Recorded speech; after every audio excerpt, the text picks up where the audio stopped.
we will be discussing the topic of the COVID-19 pandemics and the impact on politics and Central Europe, as was said. Jiří Pehe, besides his activities at the New York University Prague, is also a well-known Czech intellectual, and he comments regularly on issues of politics and society in Czech and international media. We will start with his opening speech, and after that, there will be possibility for you to ask the questions about topics you are interested in. So if you want to ask a question, please write it into the chat under the discussion on Facebook, and I will try to pass it to Mr. Pehe. So thank you very much, and we will start now with the opening remarks of Mr. Pehe. The floor is yours, please. Thank you. Thank you for inviting me. Thank you for the introduction. Well, COVID-19 pandemic is a big issue. And if we talk about Central Europe, the pandemic and Central Europe, I would maybe start with saying that there have been two major phases of this pandemic in Central Europe. The first one was, of course, last spring in 2020 when it all started, and during that particular period, in the first few weeks, the governments in Central Europe handled the pandemic surprisingly well. It wasn't just the Czech Republic, Slovakia, but also Hungary, Poland, but also the Baltic states. And the question was asked, why was Central Europe so successful? And at that time, of course, there were all kinds of theories about people in Central Europe having been vaccinated repeatedly for all kinds of diseases during the communist era. So some scientists argue that perhaps people in Central Europe, as a result, are in a way prepared for this pandemic health-wise. Then, of course, there were other theories about why it seemed to work very well. I would argue that the main reason for the initial success of the governments in Central Europe was the fact that they went back to what people in Central Europe knew very well. That means by introducing across-the-board measures, such as closing borders in some countries like the Czech Republic in both directions, and basically declaring something that looked pretty much like a state of emergency or martial law. This was something that people in Central Europe, especially older people, could identify with, because this was part of their history before 1989. So they sort of fell back on their instincts. And so in this initial phase of the pandemic, Central Europe was doing quite well. The second phase of the pandemic, however, was not so successful. And again, I would argue that it was because of the legacy of the communist regimes. That is, weak state institutions, weak political institutions, and above all, unsuccessful attempts to do things in a targeted manner.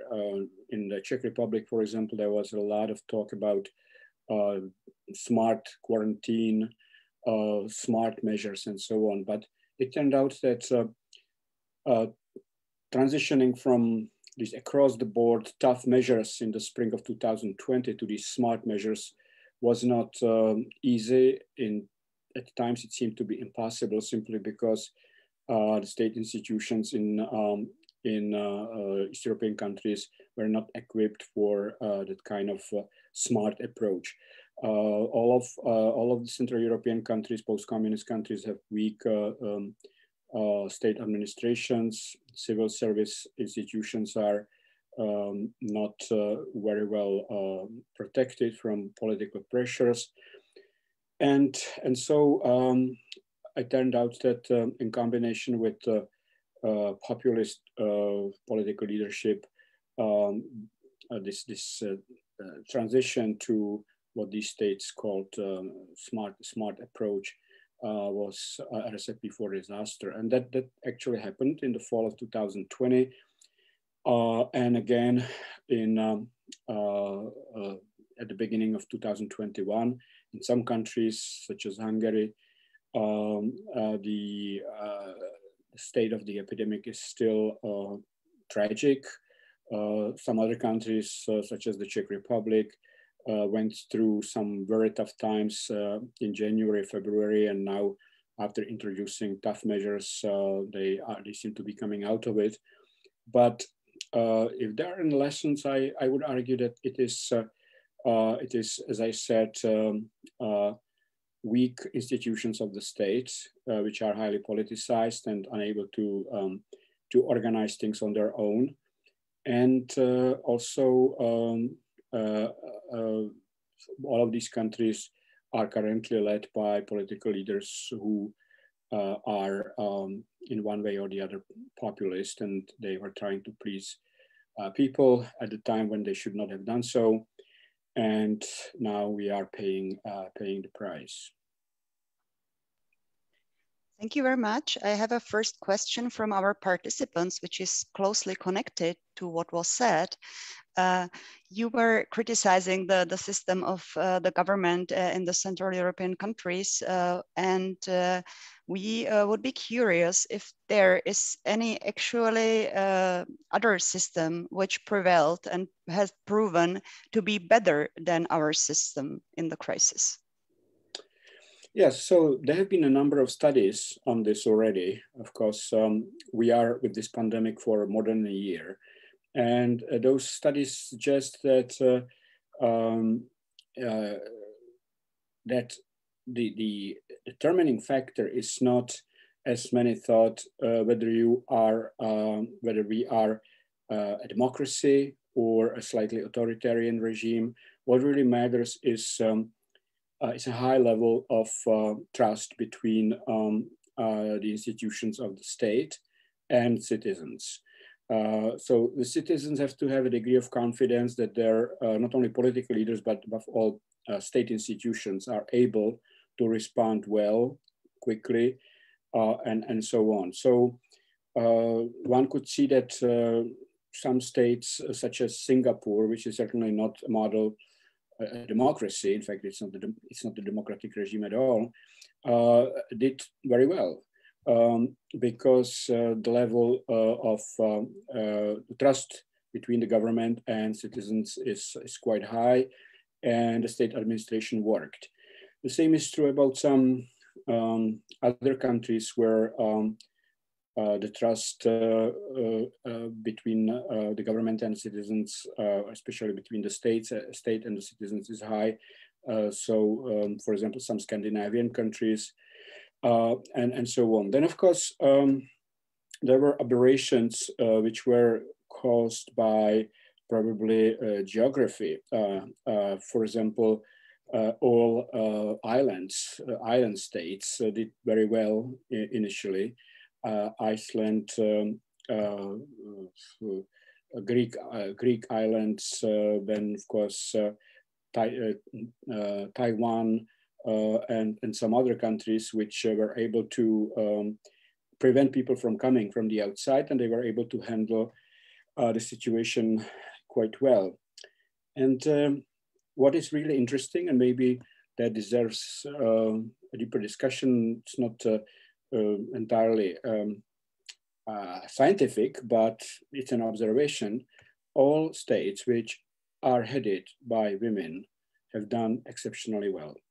Whether it is because female leaders were able to seek consensus, listen to the experts, were not banging the table saying this is how it will be, that's a question. But the truth is that all of the countries that have women as prime ministers or presidents did better than the rest.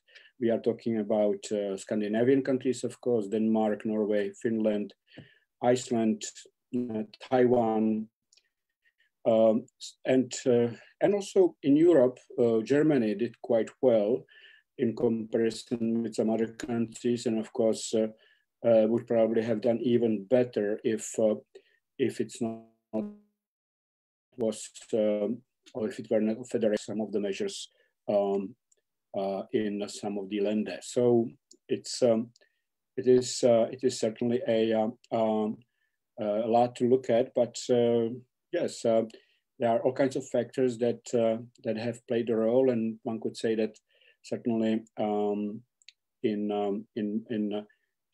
those countries which I mentioned, the pandemic was handled quite well, whereas it was very populist, and that's another side of the story. The United States initially, Brazil, Mexico, India, all headed by authoritarian populists at the time. The United States, of course, changed its government in the meantime, but they were not doing very well, and that's because those people, those leaders, were not willing to listen to experts, and they sort of pandered to public opinion more than taking tough measures. I certainly know partly this approach from our own country. I would be wondering if you think in general, if this situation is a chance for the traditional political parties, or if it's also maybe a chance for the populists to get stronger in certain countries, or is it even possible to say that in general, or it just is very different in different countries and environments? Well, it is difficult to say, because even in the approaches to the crisis of populists, there have been two phases. One was the actual epidemic, how it was handled, and we could say that basically populist leaders around the world have failed miserably. But then in some countries where we have populist, slightly authoritarian leaders, even in some democratic countries such as Great Britain, we could see that they were doing quite well when it came to vaccination. So this centralized approach to handling this this phase of the epidemic, that means vaccination, worked, and so we see today, for example, Great Britain is doing very well with vaccinating its people. The United States is also ahead of the pack, and it's not only because there's a new administration of Joe Biden, but because the previous administration, I think, prepared the ground quite well for a large vaccination program. So when it came to dealing with the epidemic itself, with the health of people, with persuading people that they should take certain measures and so on, politics got in the way. Once this phase was over and those countries started large-scale programs vaccinating people, it actually in some of these countries worked quite well. Your question about traditional parties, well, I think that one would have to ask the question, what is a traditional party today? Because one can define traditional parties by the duration of their existence, how long they have been around, by certain structures, that they have these complicated hierarchical structures, they have ideologies and so on. But then you have new parties which use some of these features. They are less ideological. They are more fluid internally, but it does not mean that they do not function as political parties. So in general, I don't see a big difference between those two types of parties. I mean, traditional parties and new types of parties. Where I see the difference is populist parties with populist leaders and the rest. I think that parties with populist leaders, populist parties in general, have not done so well in this crisis. Okay. And we have also another question from our participants, which goes a little bit in the similar direction. If you think whether the democratic institutions will come out stronger out of this crisis or weaker, or even if people will look for a strong and charismatic leader as it was maybe in the 1920s or 30s in times of crisis as well. Well, from what I have said about populist leaders so far, it is clear that there may be actually a certain weakening of populist political parties and leaders, because they really didn't fare well during this crisis, and I think that a lot of people realize that. In situations like these, where you have to listen to experts, you have to rely a lot on state institutions and so on, and you are not the one who has all the wisdom. You have to share. You have to actually cooperate with a lot of other politicians, institutions, and so on. But these populist leaders simply have not done so well. So my hunch, it is not yet clear, is that populism as a political, I don't want to say ideology, but direction has been actually compromised by this to some extent.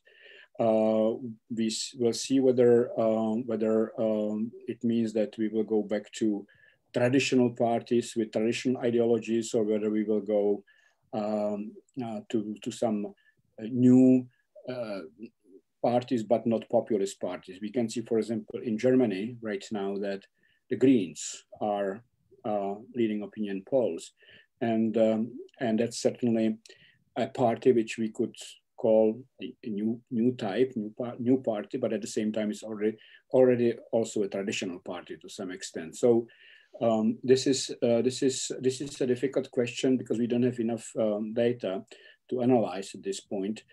What we have seen, however, is the strengthening of trust in institutions such as the European Union.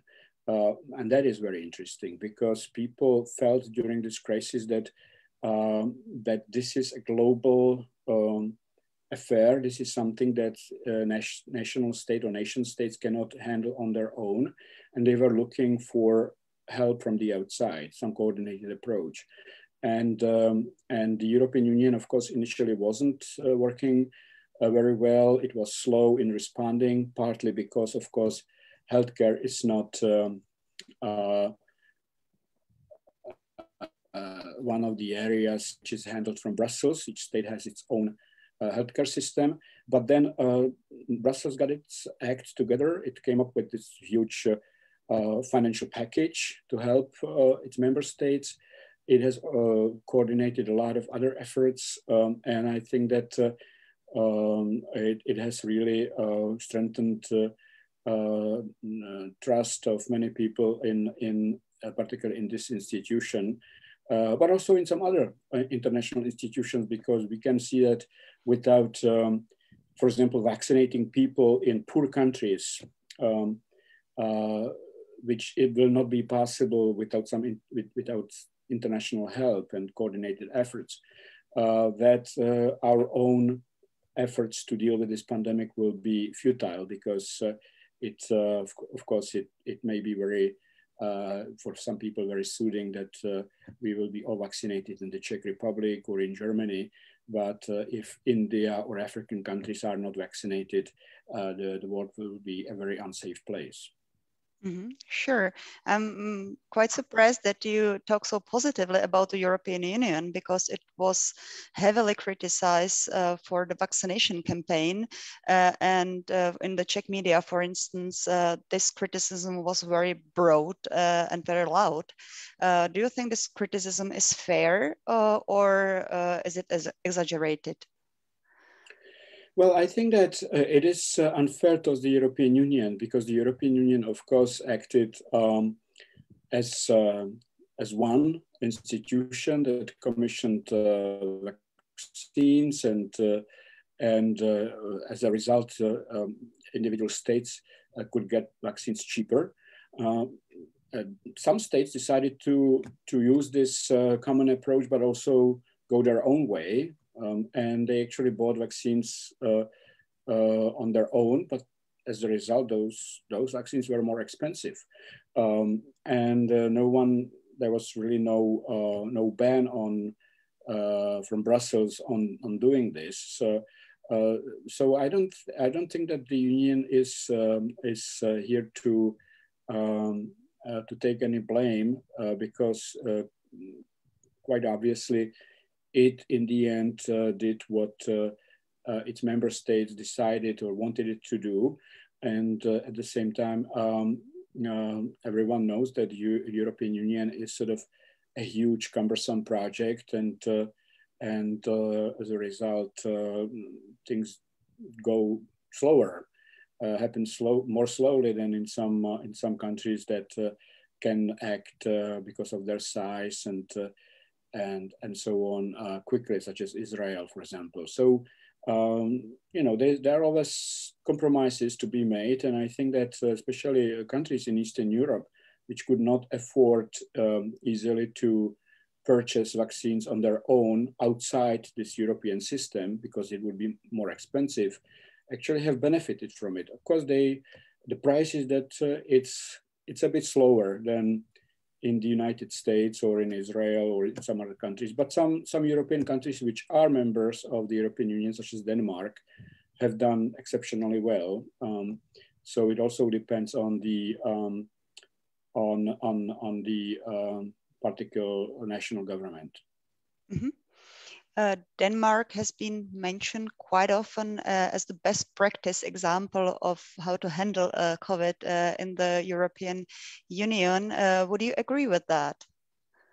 Yes, I think that Denmark is, of course, and not only Denmark, but the other Scandinavian countries in general. Of course, Sweden is a bit of an exception here because it experimented at the beginning with this rather loose approach, which didn't really initially paid off, but the rest of the Scandinavian countries, and Denmark is the best example, have been able to use what I described earlier, that is a very high level of trust of citizens in the institutions of the state, and willingness to listen to experts. And maybe I should repeat again that all of those countries are headed by female politicians, which perhaps also played a role because of their willingness to take into account various views and find best practices. Yes, Denmark is a very good example of a country which really benefits from the fact that people are listening to the government, that they trust their civil service and state institutions. They trust in situations like these experts. And at the same time, they are flexible enough to take their own steps if they see that, for example, getting vaccines would be too slow if they relied only on this common pan-European approach. You also mentioned that the level of trust in Central European countries in state institutions is much lower. Do you think this is a heritage of the communist regime or of the post-communist transition, or does it even go maybe deeper and farther into our history?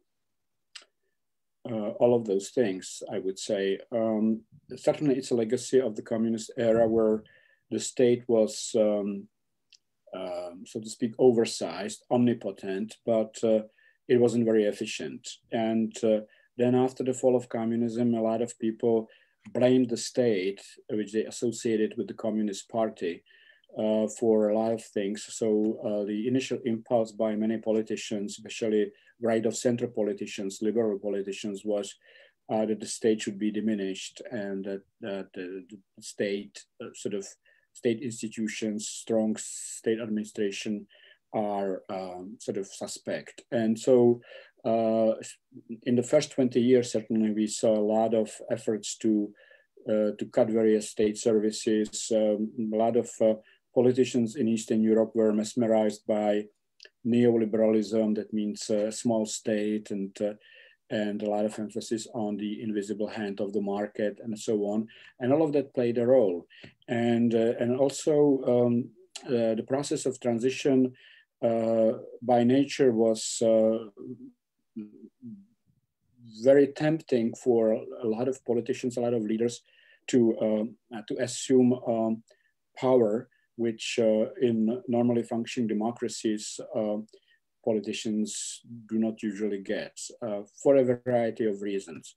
And so we could see that in all post-communist countries, basically, politicians tried to limit the independence of civil service. In the Czech Republic, a very good case, almost a case study, I would say, a country which in 2002, under pressure from the European Union, approved a new civil service law, and only to basically suspend it the moment it was accepted into the European Union. And then for 12 years, this law remained suspended. And the country used the old system in which politicians could really choose top civil servants, bring their own people into ministries, and so on.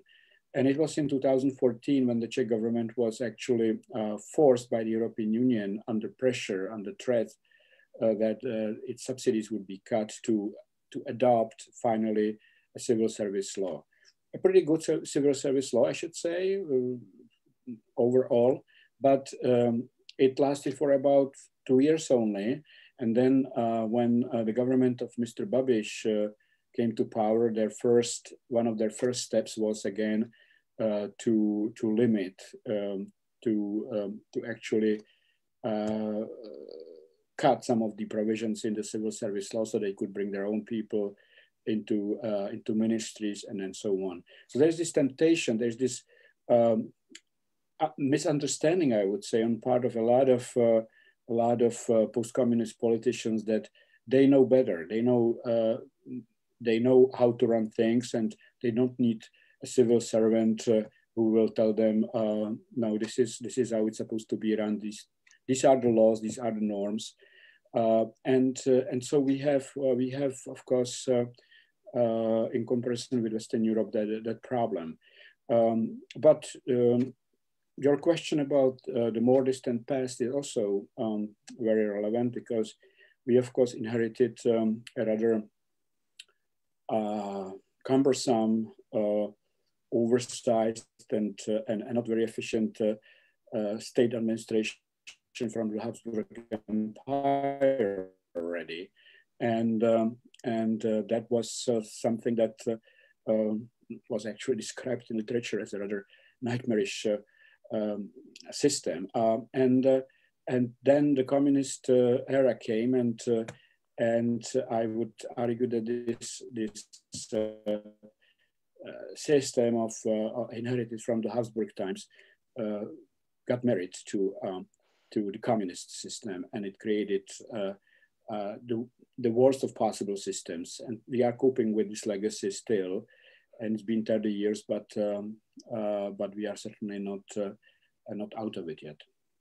Mm-hmm.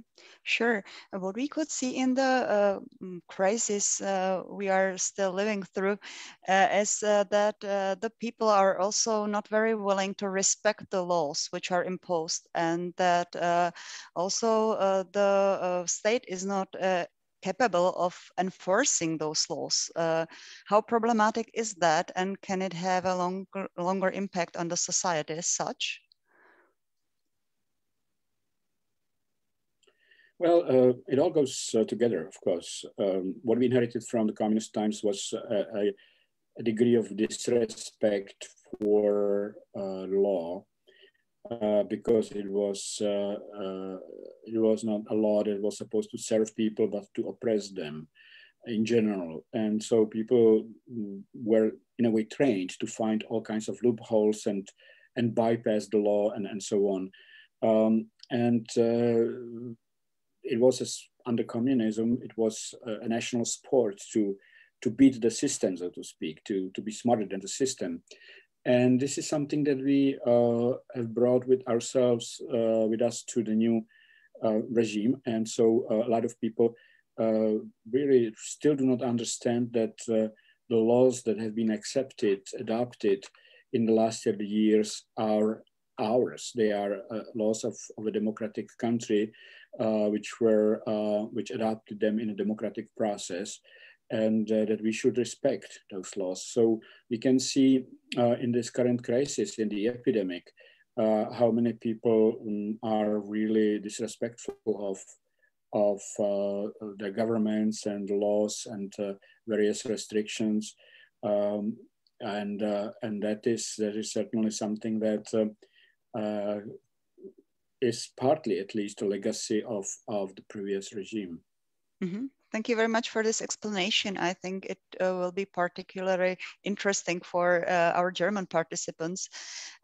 I have another question coming from our participants, and it's a bit provocative. How much is COVID being used to cover up another unpopular problems, topics, and concerns?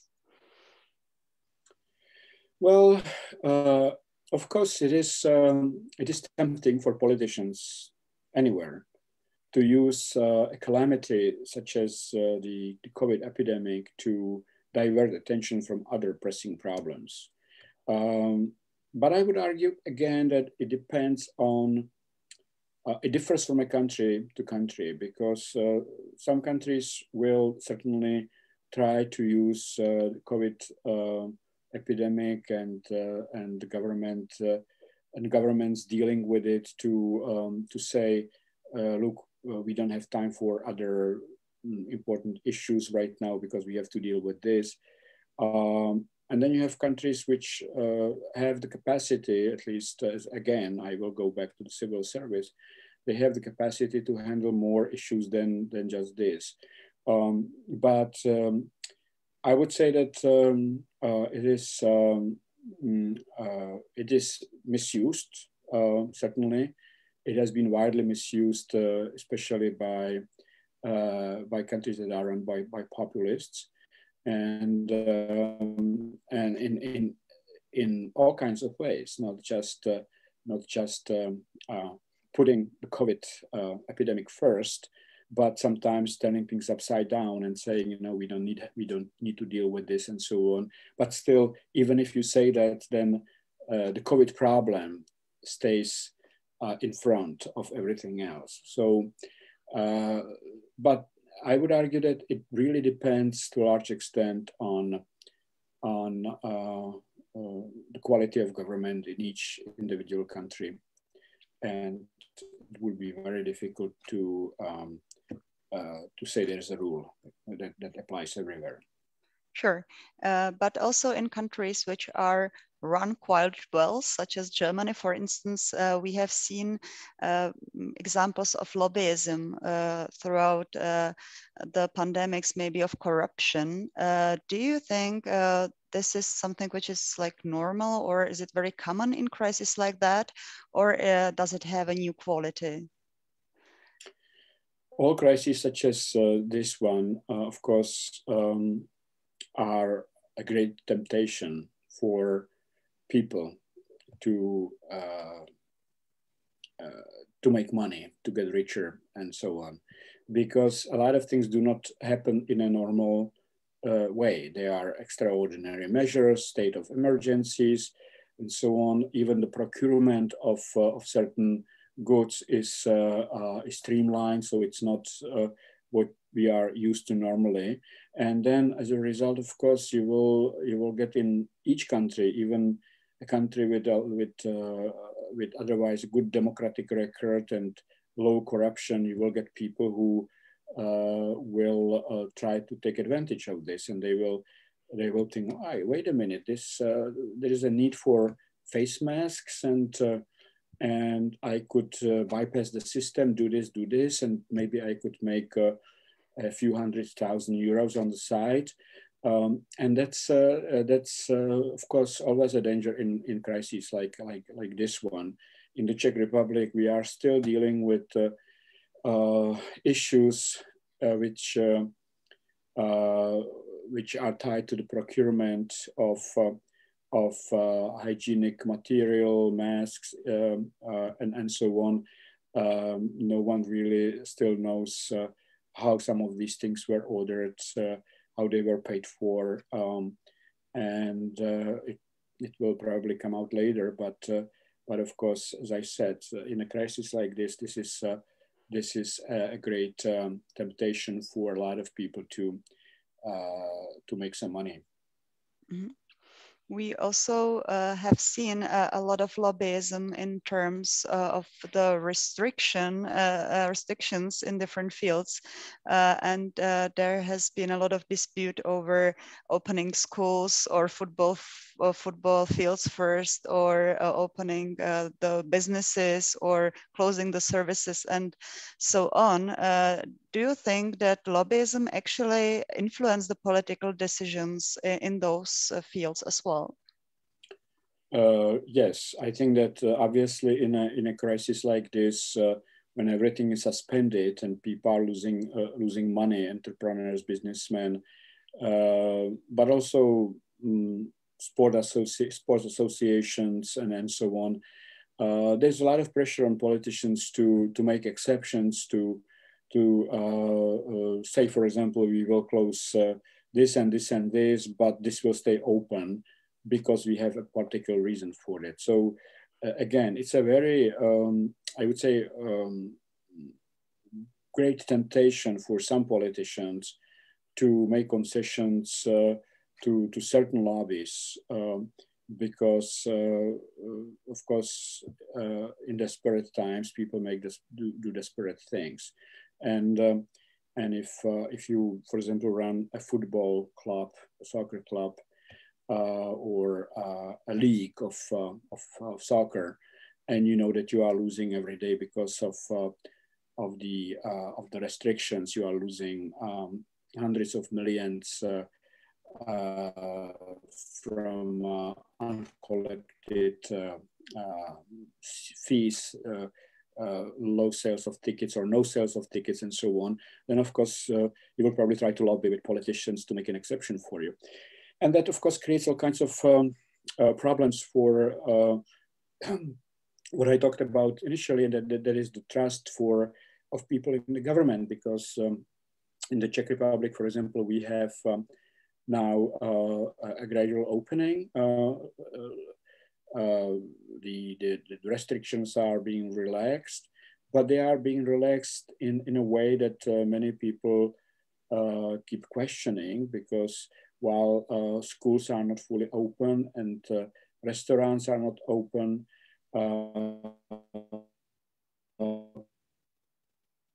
we're already at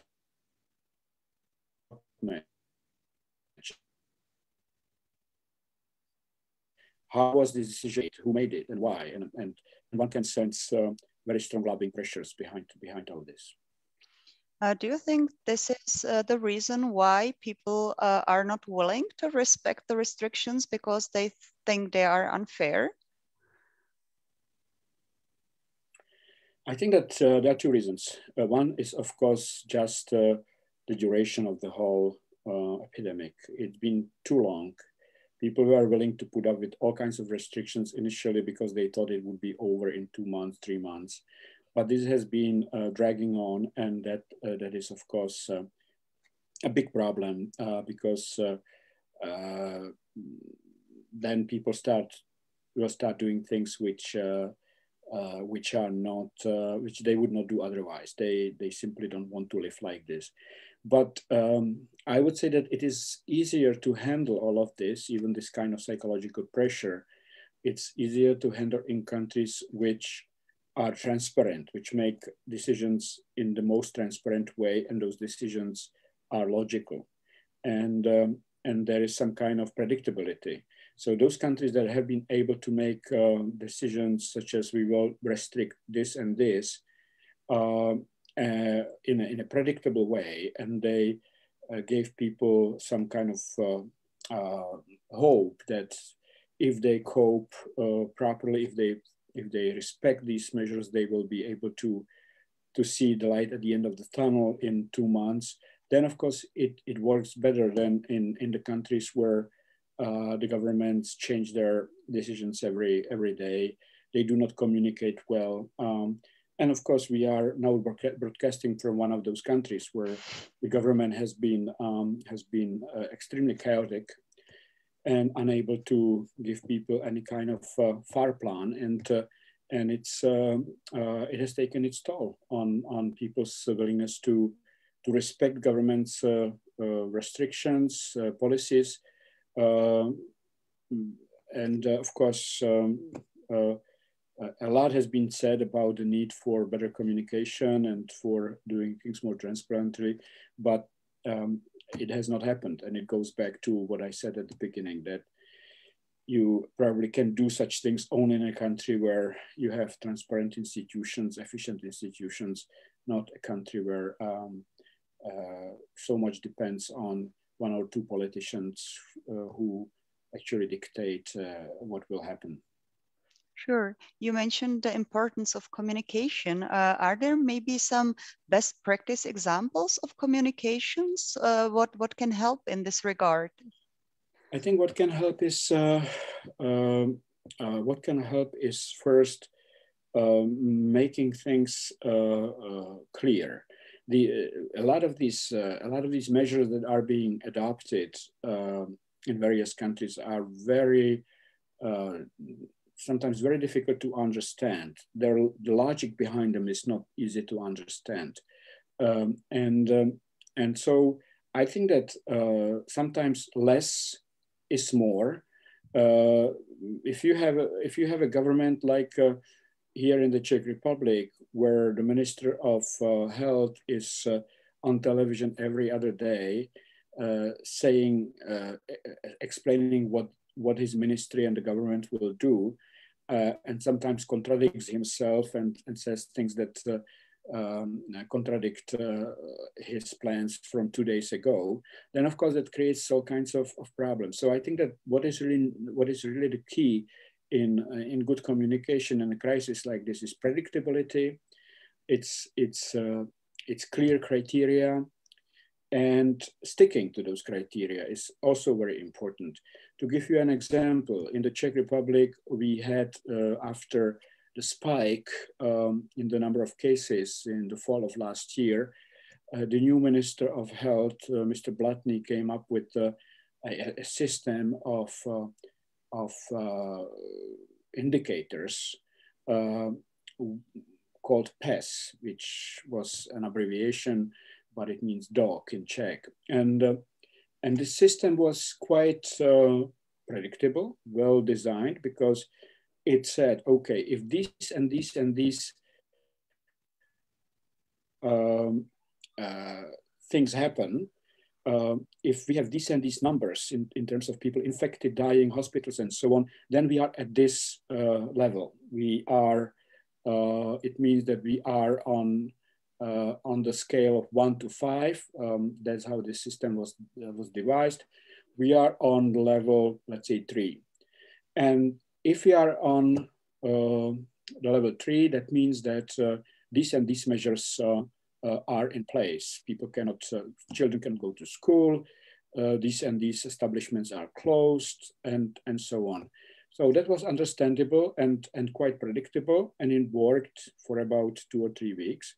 But then the Christmas time came, and the politicians decided that sticking to this system would not be very popular with people, because the level of infection before Christmas last year in the Czech Republic was so high that the highest level, number 5, would have to be triggered. And the government said, okay, we will stay at number 3. And so, although if you looked at all the indicators used in this system, the country was in reality was at level 5, the government operated as if it were on level 3. And that killed the whole system. The system was basically killed by political populism. And after that, it was slowly phased out. And I'm mentioning it simply because, yes, things can work, but you have to be prepared to stick to your decisions, and you have to be able to present criteria which are clearly defined and understandable. If you don't have that, then you don't have the trust of the public. Certainly, and also a very important cornerstone of the communication between the public and the political sphere are the media. And I would be wondering how you would assess the performance of Czech media in this crisis, or maybe of European or Central European media. Are there big differences or best case examples again? Well, I would argue that,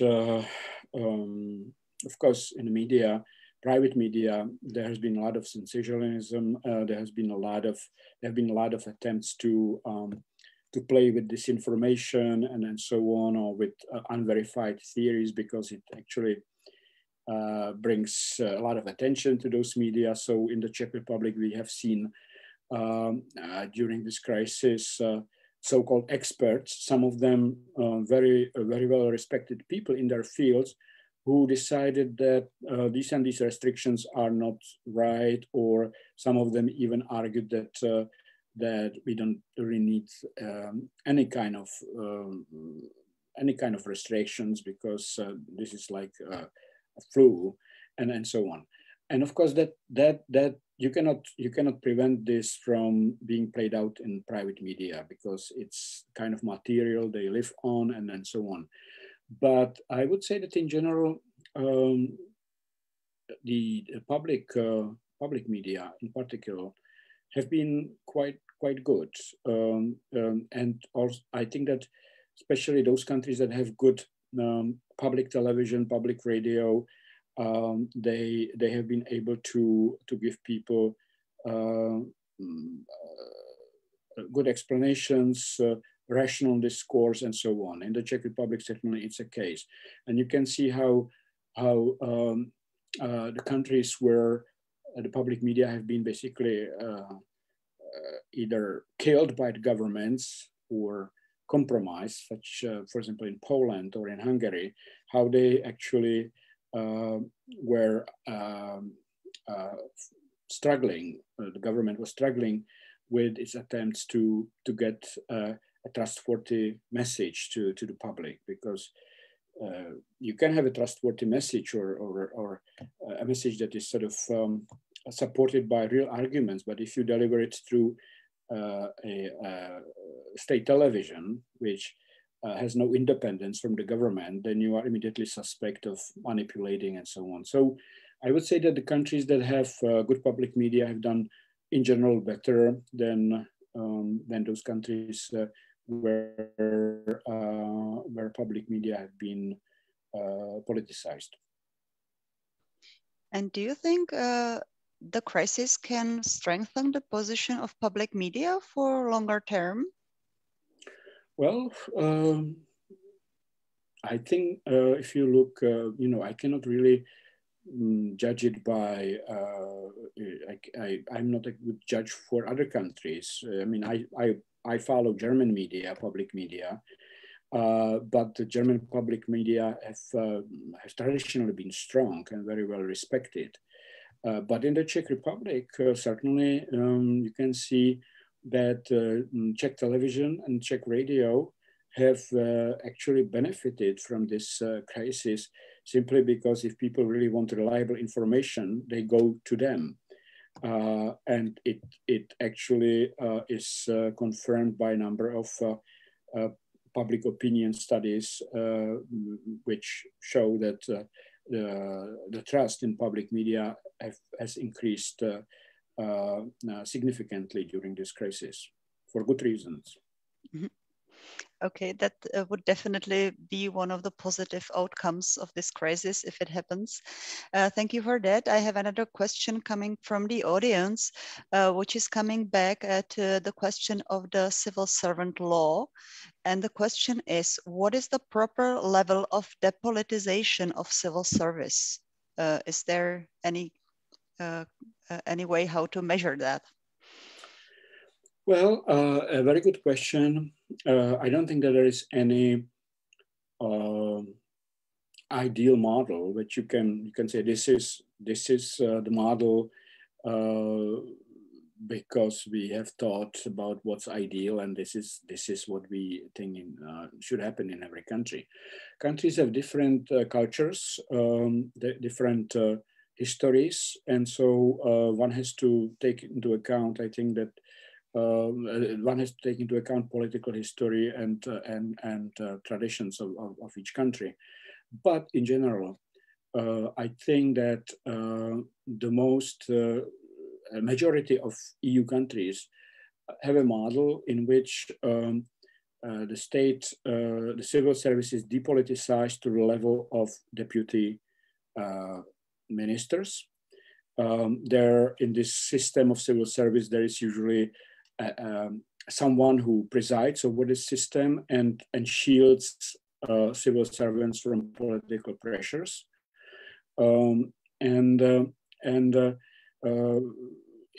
most European countries, it's also common that you have state secretaries who actually at each ministry are the figures of state administration as opposed to political figures. In post-communist countries, however, unfortunately, a lot of efforts have been made to politicize at least this level of state secretaries and deputy ministers. And because the arguments are, for example, that a minister cannot really work efficiently if he has to fight all the time with a state secretary or a deputy minister who is not politically appointed. And so attempts have been made to sort of compromise this level of the politicization. On the other hand, of course, one has to be careful how far you go, because politicians need to make decisions, and if their hands are totally tied, then it may be also quite unproductive, and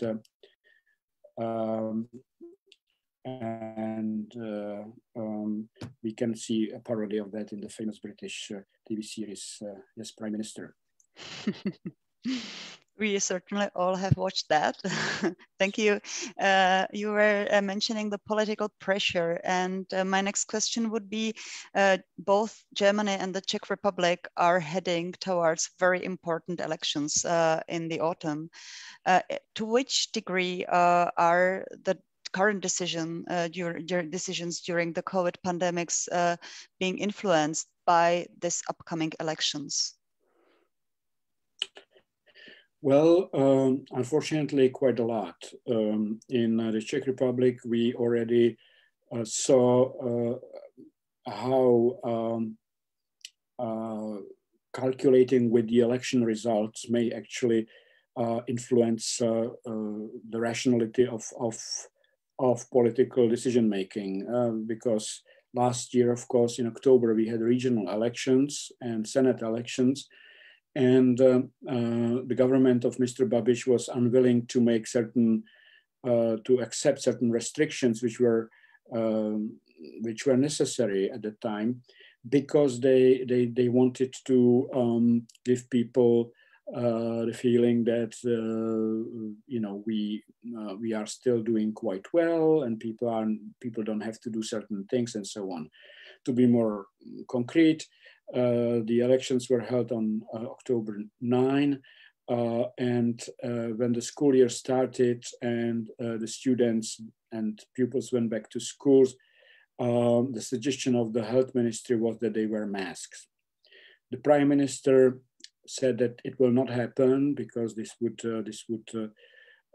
limit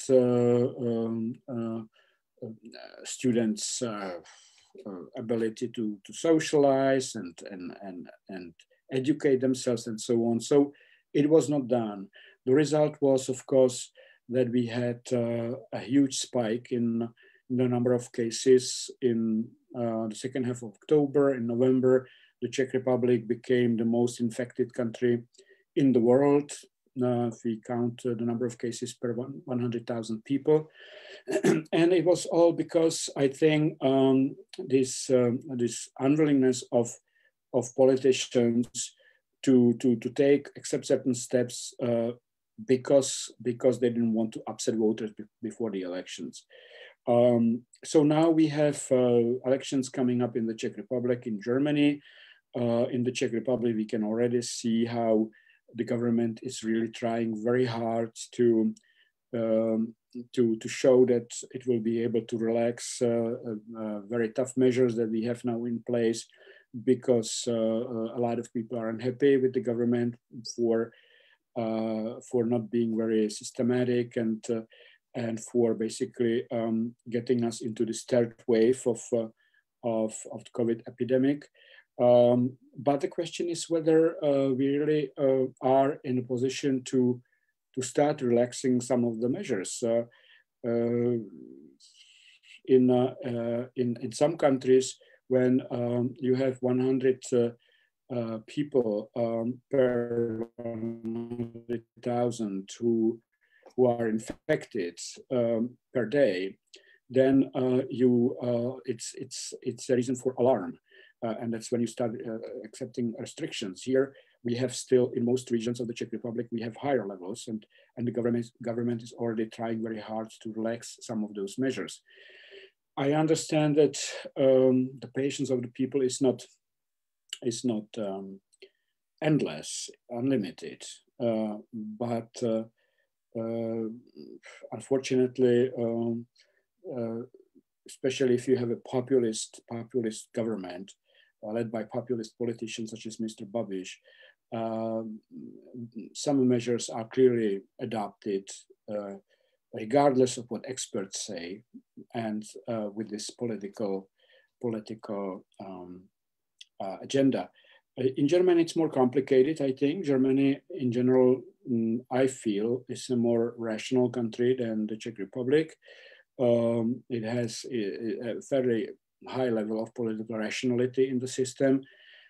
Plus, of course, the healthcare system is federalized. So, although there's a new law now that gives the central government more powers, still the Länder have a lot to say in what measures, how, and so on will be adopted. So, yes, of course, the upcoming elections will play a role, but I don't think they will be as important in what the politicians, the government do as in the Czech Republic.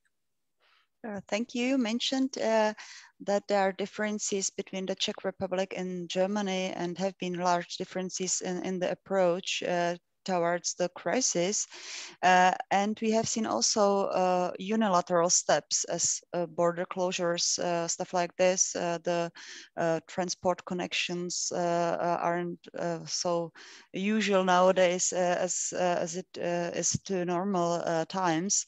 I would be wondering, which impact does this whole situation have on the Czech-German relations in general? Well, of course, a lot of Czechs commute for work to Germany. So some of these measures have not been accepted very, very well. I think that especially those people, who go for work to Germany on a daily basis felt that some of the measures adopted by the German government or by the particular state in Germany were not fair, and there was a lot of chaos because of some of the requirements, for example, a need for tests and so on. But in general, I have not noticed a large or a significant worsening in Czech-German relations. I think that people do appreciate the fact that Germany has handled the epidemic not so badly, let's put it this way, that it's not the state that threatens the Czech Republic with high levels of cases and so on, and that it's doing its best, with the exception of these extreme measures which were adopted about 2 months ago, that it's doing its best to stay open and so on. So I would say that the relations are quite good. Certainly, they were also helped by the fact that some German states offered help to the Czech Republic when it was when its hospitals were overflowing, and although in the end I think only 1 or 2 people used that because it was to some extent bureaucratically quite difficult to do this paperwork and so on. It was seen as a very positive gesture, and so I think that. And also, of course, vaccination and the offer by Germany to provide the Czech Republic with some additional vaccines, and also with when the Czech Republic was looking for help with some medical equipment and so on. So in the end, it's part of this larger picture where people realize, okay, this is a global affair. Our national government is not able to cope with it on its own. And in fact, we are very lucky to have this large neighbor with a rather rational government who is willing to help. And it's also seen as part of a larger picture, of course, the European Union and how things work in the European Union. So yes, I think that the relations with Germany certainly have not been damaged by any way. Mm-hmm. You mentioned that Germany offered the help for patients in the situation when it was the worst in our country. I would be wondering if it was not a problem that Czech Republic declined that offer at that moment. Yes, that was, of course, quite unfortunate, I think, because of course, the Minister of Health wanted to show that our system still can cope and that we can move people around. So if, for example, some of the hospitals across the border from Germany are overflowing, we can move those people to hospitals in inland and in certain other parts of the country. But from a purely rational point of view, and the logic of European cooperation, it didn't make much sense, because obviously if a hospital in Cheb, which is right at the German border, cannot cope, and hospitals just across the border 10-15 kilometers away in Germany are offering help, then it would make a lot of sense to utilize that help rather than flying someone or taking someone in an ambulance 200 kilometers in the Czech Republic. So it was a very strange, I would say, nationalist move by that otherwise quite rational and I would say not really political Minister of Health, but he probably had his own reasons, but it certainly didn't help I don't want to say the Czech-German relations. It didn't help the perception that some things could be done better if we use the European and Czech-German context. Certainly, and we also saw at certain times that Czech Republic was presented in German media as a threat because of the high numbers of casualties and of COVID cases. Do you think it has some long-term impact on the image of the Czech Republic in Germany or overall in Europe? I don't know whether it will have a long-term impact, but it did, to some extent, impact, I think, the perception of the Czech Republic in Germany. I know from my German friends that some of them thought that the Czechs are not really behaving in a responsible way, that the reason for this huge spike, for the fact that we are #1 in the world in the number of cases per 100,000 people, a number of deaths per 100,000 cases, that this is a sign of some kind of failure, and maybe it has to do with an inefficient government here, but maybe also with a more general problem of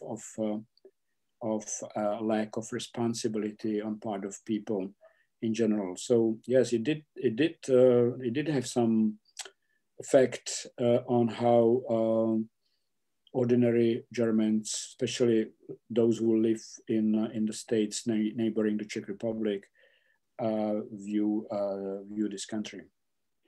So let's hope it won't last for long. I would like to encourage our audience at this moment that we still have some 10 minutes to go. So if you have any questions, please write them into chat and send them to us.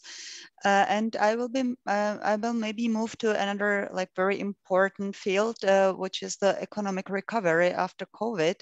And I would be wondering, which economical development do you expect in the upcoming months? Because some economic forecasts are rather dark, some are quite optimistic.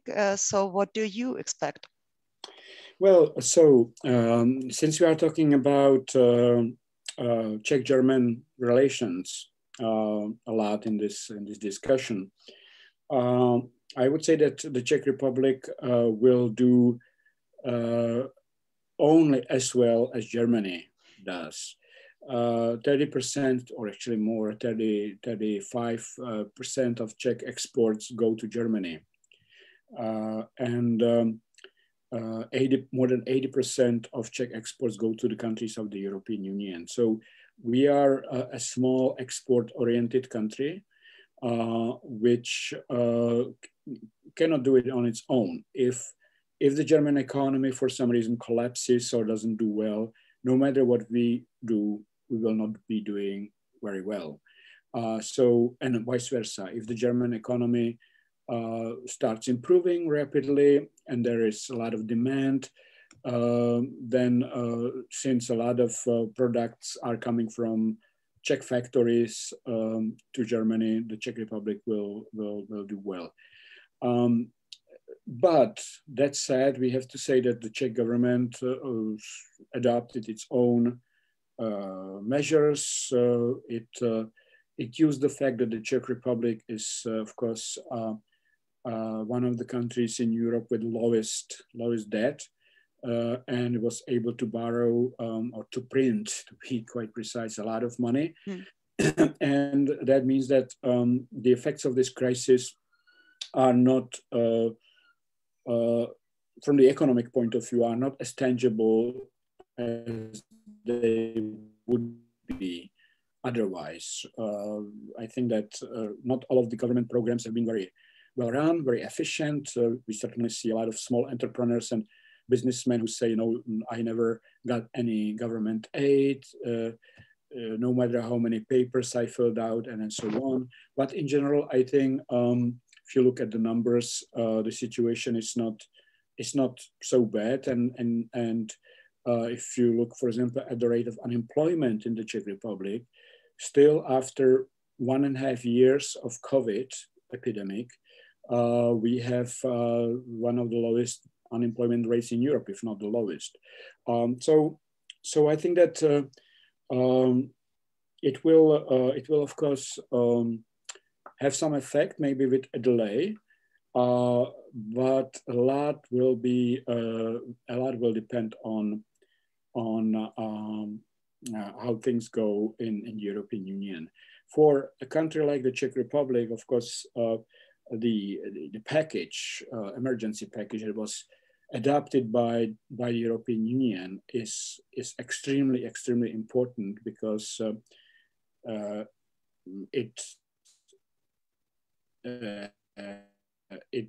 will give us a lot of funds to do certain things which we would not be able to do otherwise.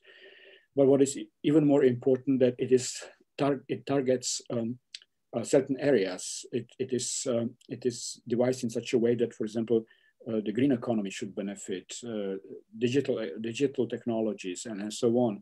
And since the Czech Republic in many ways have been still a classical industrial country with a lot of car making companies and heavy machinery making companies and so on, this package, these hundreds of millions that will flow into the Czech Republic with a targeted purpose, could help us to make a switch, for example, to technologies which are more friendly towards the environment. And that, I think, is very good and very promising. That definitely would be very desirable, but I'm wondering whether this Czech government is really capable to set up a really clear plan for the future. Do we have a kind of vision what to do, how to use this money really correctly? Well, just one of these days, I don't know if it was yesterday, today, the government is actually presenting its national recovery plan to Brussels. And this plan will be then used by Brussels to allocate money to the Czech Republic. We don't really know exactly what is in the plan.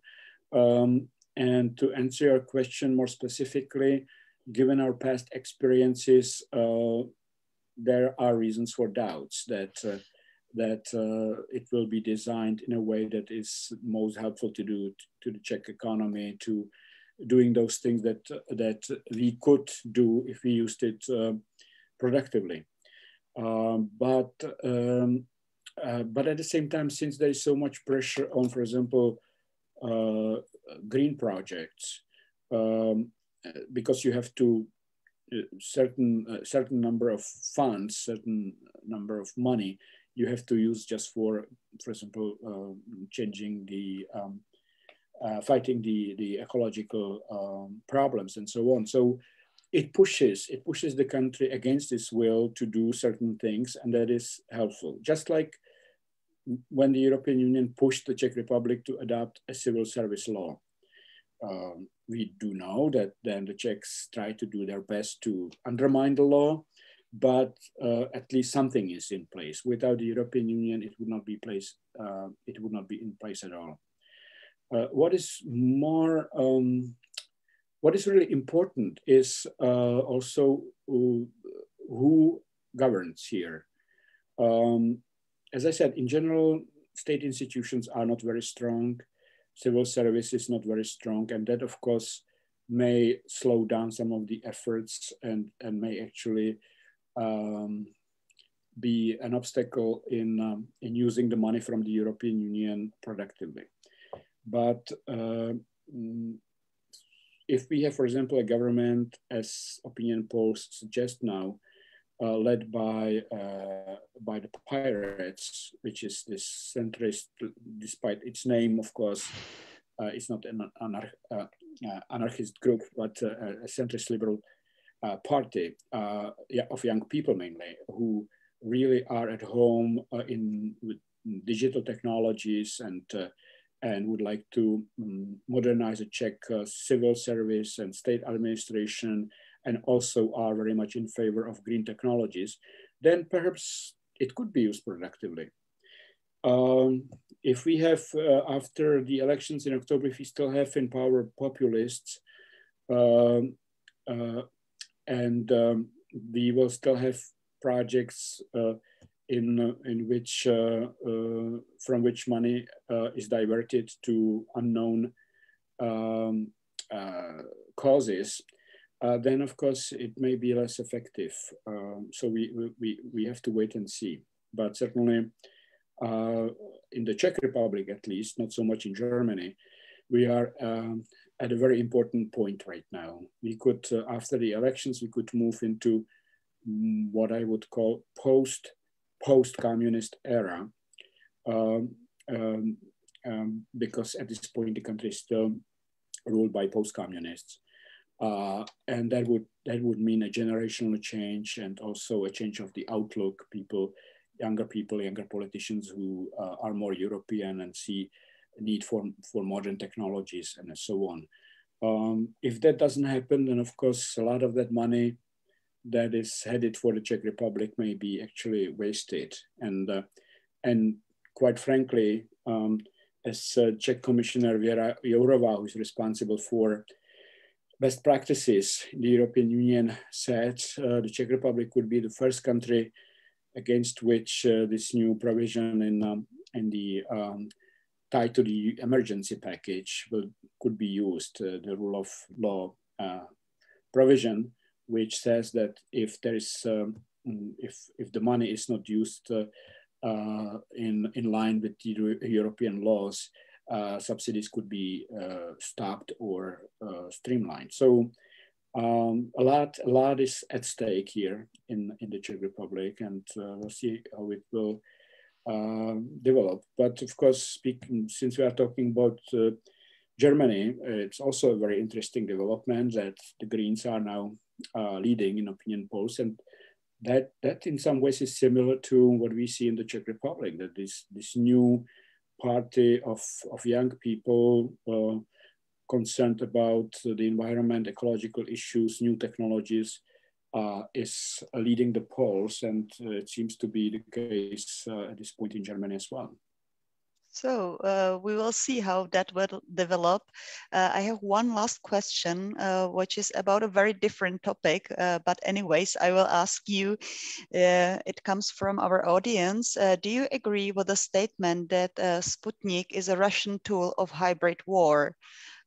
Is it also such politicized topic in Germany as much as in Czech Republic or Central Europe in general? Yeah, unfortunately, I think that Sputnik is primarily a tool of some kind of hybrid war.